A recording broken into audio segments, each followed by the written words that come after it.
इस मूवी में हम एक 18 साल की ऐसी लड़की की कहानी देखेंगे जिसे मारना मुश्किल ही नहीं नामुमकिन है। उस पर कोई गोली मारे या फिर उसका हॉट टूट जाए, किसी भी चीज का उसे कोई भी असर नहीं होता। मूवी के शुरुआत में हमें एक टेररिस्ट ग्रुप दिखाया जाता है। इस आतंकवादी समूह ने कुछ बच्चों का अपहरण किया कर रखा था। इस ग्रुप के लीडर होते हैं मिस्टर चॉय और डॉक्टर बे। इस आतंकवादी के ग्रुप से एक 7 साल की बच्ची बचकर वहाँ से भाग निकलती है। यह लोग उस बच्ची का बड़ी ही बुरी तरीके से पीछा करने लगते हैं। वो बच्ची काफी ज्यादा जख्मी थी और उन लोगों को लग रहा था कि वह ज्यादा दूर तक नहीं जा पाएगी, लेकिन बहुत बड़ी टीम मिलकर भी उस बच्ची को नहीं पकड़ पाती। उन लोगों का अंदाजा गलत निकलता है और वह बच्ची अभी भी जिंदा थी और एक फार्म के बाहर जाकर बेहोश हो जाती है। ऐसी क्या खासियत थी इस बच्ची में जो इतनी बड़ी टीम इसको मिलकर पकड़ना चाहती थी, ये हमें मूवी में आगे पता चलेगा। जिस फार्म के बाहर जाकर वह बच्ची बेहोश हुई थी, उस फार्म के मालिक मिस्टर गो उसे देख लेते हैं। वो उसे उठाकर अपने घर ले आते हैं। वह काफी ज्यादा परेशान थे कि इतनी छोटी सी बच्ची काफी ज्यादा जख्मी थी, उसका बचना काफी मुश्किल था। लेकिन जब अगली सुबह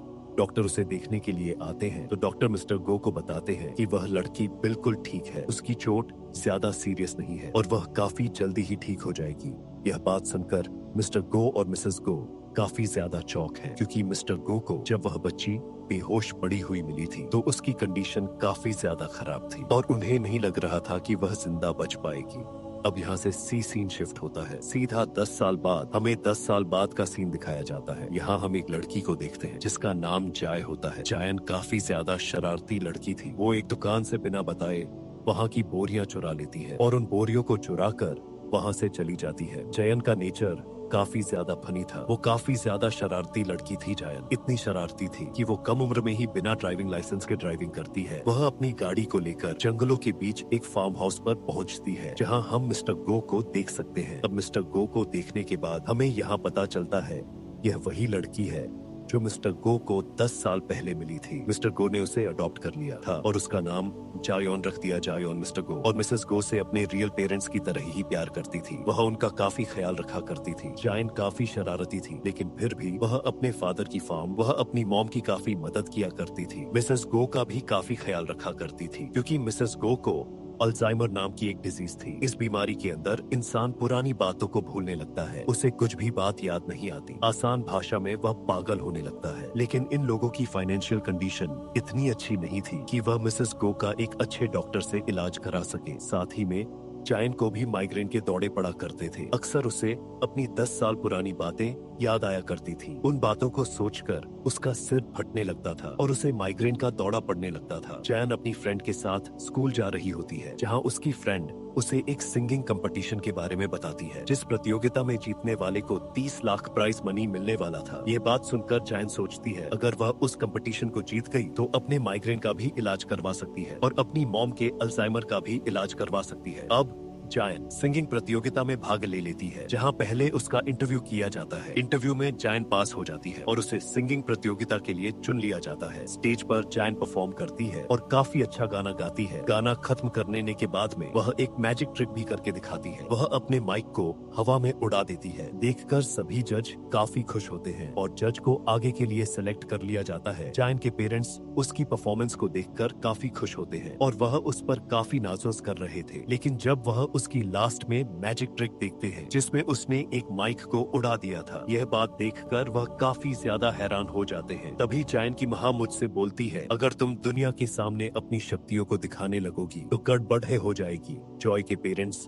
किस बारे में बात कर रहे थे ये हमें बाद में पता चलेगा। अगले दिन जान अपनी उसी दोस्त के साथ सिंगिंग कंपटीशन के स्टूडियो जा रही होती है। रास्ते में वह अपनी दोस्त के साथ काफी मस्ती कर रही होती है, लेकिन तभी उनकी सीट के सामने आकर एक अनजान लड़का बैठ जाता है। इस लड़के का नाम नोबल मैन था। यह देखने में काफी ज्यादा मासूम लग रहा था। वह जायन को परेशान करने लगता है। वह जायन से बोलता है कि वह उसे काफी पहले से जानता है, लेकिन जायन उसे पहचान नहीं पा रही थी। तभी नोबल मैन उससे बोलता है कि मैं तुम्हें तुम्हारा पास्ट याद दिलाता हूँ। वो उससे बोलता है कि बचपन में वो दोनों साथ ही रहे करते थे, लेकिन जायन को अभी भी कुछ याद नहीं आता। जायन उनकी फ्रेंड इस बात से चिढ़ा है और वह नोबल मैन को वहाँ से उठाकर भगा देती है। अब नोबल मैन वहाँ से उठकर चला जाता है। जब वह यहाँ से जा रहा होता है तब उससे एक आदमी धोखे से टकरा जाता है। यह बात नोबल मैन से बिल्कुल भी बर्दाश्त नहीं होती। वो उस आदमी को बड़ी ही बेरहमी से मारने लगता है। नोबलमैन बस दिखने में ही मासूम था, लेकिन वो बहुत ज्यादा पावरफुल था। वो उस आदमी को एक हाथ से उठाकर ट्रेन से बाहर फेंक देता है। अब सीन शिफ्ट होता है और जयंती अपने स्टूडियो पहुंच चुकी थी। वहां उसका सिंगिंग कंपटीशन होने वाला था। अपने सिंगिंग कंपटीशन के अंदर वह दोबारा से काफी अच्छा परफॉर्म करती है और अब वह क्वार्टर फाइनल के लिए सिलेक्ट हो चुकी थी। जायन जब स्टूडियो से बाहर आती है तो अचानक से उसके सर में दर्द होने लगता है। वह भागकर बाथरूम जाती है। वहां उसकी नाक और मुंह से खून आने लगता है। अब हमें कुछ समय पुराना सीन दिखाया जाता है, जहां हम देखते हैं जयन एक डॉक्टर के पास गई थी। वो डॉक्टर जयन को बताता है कि वह ज्यादा समय तक जिंदा नहीं रह पाएगी, क्योंकि उसकी कंडीशन काफी ज्यादा खराब है। अब जयन बाथरूम से बाहर आती है, जहां उसकी फ्रेंड उसका वेट कर रही थी। वो दोनों साथ मिलकर स्टूडियो से बाहर आ जाते हैं। वो दोनों बाहर खड़े होकर टैक्सी का वेट कर रहे होते हैं, लेकिन तभी वहां पर कुछ ब्लैक कार आती है। उन कार के अंदर से एक इंसान बाहर आता है। ये मिस्टर चॉय था, जिसे हमने मूवी के स्टार्टिंग में देखा था। ये वही है जिसके के चंगुल से जायन बचकर भाग गई थी, लेकिन जायन उसे नहीं पहचान पाती। जायन और उसकी फ्रेंड को उससे खतरा लगता है। वो दोनों भागकर एक टैक्सी के अंदर बैठ जाते हैं। इतने सालों बाद मिस्टर चॉय को जायोन का पता मिल चुका था। दरअसल में जायोन ने जब सिंगिंग प्रतियोगिता के अंदर काफी अच्छा परफॉर्म किया था, तो वहाँ मिस्टर चॉय और डॉक्टर बेक ने उसे देख लिया था। और जब जायन ने अपनी मैजिक ट्रिक की, उसने उस माइक को हवा में उड़ाया, तभी वह लोग समझ चुके थे यह वही लड़की है जो उनके चंगुल से बचपन में भाग गई थी। अब मिस्टर चॉय डॉक्टर वेक के पास वापस जाता है। डॉक्टर वेक उसकी इस बात से काफी नाराज थी कि वह जयन को पकड़कर नहीं ला सका। अब डॉक्टर बेक सोच रही थी कि वह चॉय को अपनी टीम से निकाल देगी। सीन शिफ्ट होता है। अब जायन और उसकी फ्रेंड बस स्टैंड पर बस का वेट कर रही होती है, लेकिन तभी वहाँ एक गाड़ी में नोबलमैन आ जाता है। नोबलमैन उसे अपनी गाड़ी में बैठने के लिए बोलता है, लेकिन जायन उसकी कोई बात नहीं सुनती। तो नोबलमैन उसे धमकी देता है कि उसकी फैमिली भी है और अगर वह नहीं बैठी तो वह उसकी फैमिली को नहीं छोड़ेगा। यह बात सुनकर जायन और उसकी दोस्त घर की तरफ दौड़ने लगते हैं। जायन की फ्रेंड अपने फादर को कॉल कर देती है, क्योंकि उसके फादर पुलिस में थे। अब जायन भागकर अपने घर पहुंच जाती है, जहां वह देखती है उसकी फैमिली बिल्कुल ठीक थी और वहां पर जायन की फ्रेंड के फादर भी पहुंच चुके थे। इस घटना के बाद से जायन काफी ज्यादा डर चुकी थी, इसीलिए उसकी फ्रेंड डिसाइड करती है कि वह आज रात उसी के पास सोएगी। जब सब लोग सो रहे होते हैं तो रात में जाए उनको दोबारा से माँ माइग्रेन के दौरे पड़ते हैं। तभी जायन की फ्रेंड उठकर वॉशरूम जाने लगती है। कुछ देर बाद जायन को बाहर से कुछ आवाजें आती हैं। वो उठकर जब बाहर जाती है तो उसे एक आदमी गन पॉइंट पर ले लेता है। उसके घर के अंदर रात में मिस्टर चॉय और उसके आदमी घुस चुके थे। उन लोगों ने उसकी फैमिली को भी बंदी बनाया हुआ था और उसकी फ्रेंड को भी चाकू की नोक पर रखा हुआ था। मिस्टर चॉय जांग से बोलते हैं अगर वह उनके साथ नहीं गई तो वह सब लोगों को मार डालेंगे, लेकिन तभी अचानक से जाए उनको दोबारा से माइग्रेन का दौरा पड़ने लगता है। लेकिन इस बार वह बिल्कुल चेंज हो चुकी थी। वह हंसकर उन सभी लोगों को एक ही बार में मार डालती है। वो उन लोगों के हाथ से गन छीन है और इतनी आसानी से सभी को मार डालती है जैसे उसे लड़ाई का काफी एक्सपीरियंस हो। वो लोग उसके ऊपर हमला करते हैं, लेकिन उसे बिल्कुल भी असर नहीं हो रहा था। वह पूरी तरीके से चेंज हो चुकी थी। तभी इतने में वहाँ नोबलमैन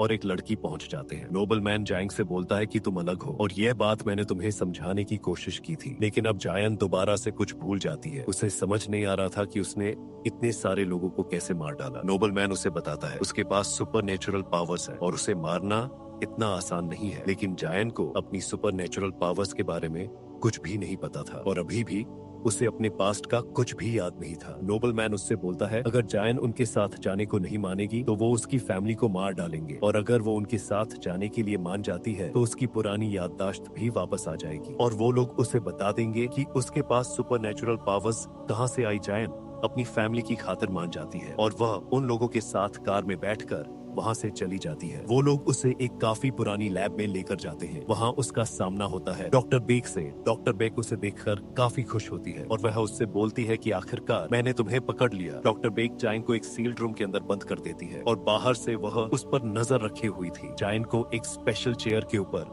बैठा दिया जाता है। तभी वह वहाँ एक डॉक्टर आता है और जाय उनकी गर्दन पर एक इंजेक्शन इंजेक्ट करता है। डॉक्टर बीक जाय उनसे बताती है इस इंजेक्शन के लगते ही तुम्हें सब कुछ याद आ जाएगा और इस इंजेक्शन के लगने की वजह से ही तुम जिंदा रह पाओगी। अगर यह इंजेक्शन की डोज तुम्हें नहीं मिली तो तुम मर जाओगी। डॉक्टर बेक ने ऐसा इसलिए किया था ताकि वह उसकी पावर्स का यूज कर सके और वह ऐसी पावरफुल आर्मी बनाकर काफी सारे लोगों के ऊपर राज कर सके। लेकिन तभी हमें यहाँ सबसे बड़ा सच पता चलता है। जायन चेयर पर बैठकर मुस्कुराने लगती है। जायन डॉक्टर बेक से बताती है वो उसे यहाँ तक नहीं लाई, बल्कि जायन खुद यहाँ चलकर आई है। दरअसल में जायन का यह सभी प्लान था ताकि डॉक्टर बेक उसे वो इंजेक्शन लगा दे जिससे उसकी जिंदगी का एक और महीना बढ़ जाए। जायन के ब्रेन में एक प्रॉब्लम थी और वो 1 महीने के अंदर मरने वाली थी। सिर्फ डॉक्टर बेक का वो सुपर पावर वाला इंजेक्शन ही उसे जिंदा बचा सकता था।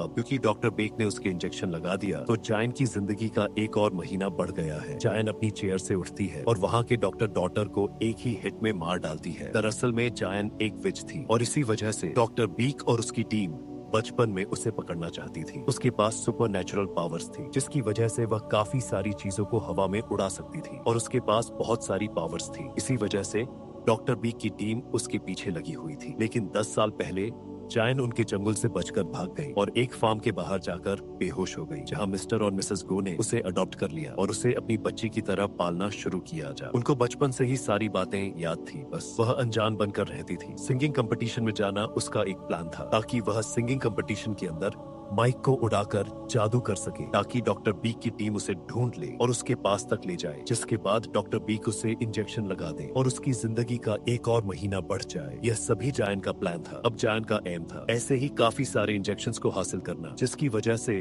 वह काफी सालों तक जिंदा रह पाएगी। वो शीशे के रूम से बड़ी ही आसानी से बाहर निकल जाती है और बाहर निकलते ही डॉक्टर बीक की पैरों में गोली मार देती है। जैन डॉक्टर बीक को मारने ही वाली होती है, लेकिन तभी वहाँ पर नोबल मैन पहुँच जाता है। नोबल मैन जैंग से बोलता है कि मैं तुम्हें एक ही झटके में मार डालूंगा क्योंकि मैं बचपन से काफी ज्यादा पावरफुल हो चुका हूँ। लेकिन जैन मुस्कुराती है और एक ही झटके में उसके पीछे टेलीप हो जाती है। वो उसकी गर्दन को पकड़कर उसे हवा में उड़ा देती है। नोबल मैन उस पर अपनी फुल पावर से हमला करता है, लेकिन जायन उससे काफी ज्यादा तेज थी। जायन नोबल मैन को इतनी प्यार से मार रही थी जैसे वह उसके साथ खेल खेल रही हो, लेकिन तभी नोबल मैन उसका हाथ पकड़ लेता है और हाथ तोड़ देता है। लेकिन जायन अभी भी मुस्कुरा रही होती है क्योंकि वह अपने हाथ को बड़ी ही आसानी से ठीक कर लेती है। वो नोबल मैन के एक लात मारती है जिससे नोबल मैन बहुत रूम दूर जाकर गिरता है। जायन एक दूर पड़ी हुई गन को उड़ाकर अपने पास बुला लेती है और डॉक्टर बेक के पैरों में एक और गोली मार देती है। इतने में ही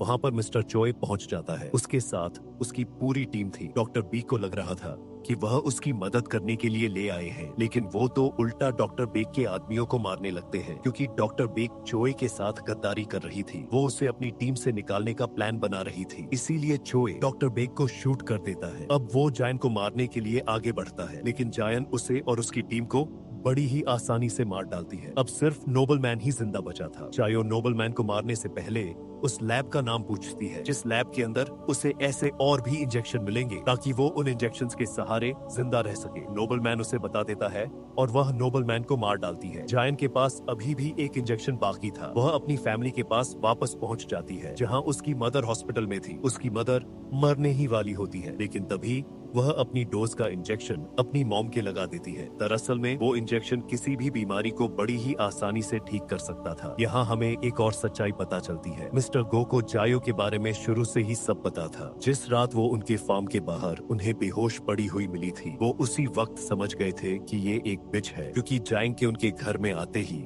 उनके सारे एनिमल्स ने मरना शुरू कर दिया था। लेकिन फिर भी वो लोग जायन से काफी प्यार करते हैं और उन्होंने उसकी पावर्स को हमेशा सबसे छुपा कर रखा। ये बात सुनकर वो दोनों इमोशनल हो जाते हैं। लेकिन अब जायन उस लैब को ढूंढने के लिए जा रही थी जहां उसे ऐसे और भी इंजेक्शन मिलेंगे। सीन शिफ्ट होता है और अब हमें 9 महीने बाद का सीन दिखाया जाता है। जायन उस लैब में पहुंच जाती है जहां उसे डॉक्टर बीक की हमशक्ल बहन मिलती है। जायन उसे धमकाने लगती है जिस वजह से वह डर कर उसे काफी सारे इंजेक्शंस दे देती है। इन इंजेक्शंस की मदद से जायन काफी महीनों तक जिंदा रह सकती है। इतने में ही वहाँ पर एक और लड़की की एंट्री होती है। इस लड़की को भी देखकर हम समझ सकते हैं कि यह भी एक विच है, लेकिन जायन उससे बोलती है, अगर तुमने मुझे हाथ भी लगाने की कोशिश की तो मैं तुम्हारी गर्दन उड़ा दूंगी। इसी के साथ यहीं पर यह मूवी खत्म हो जाती है। ये था इस मूवी का पहला पार्ट, और अगर आप लोगों को इस मूवी का दूसरा पार्ट देखना है तो आप मेरे चैनल को सब्सक्राइब कर सकते हो। मैं इस मूवी का दूसरा पार्ट जल्दी ही लाऊंगा।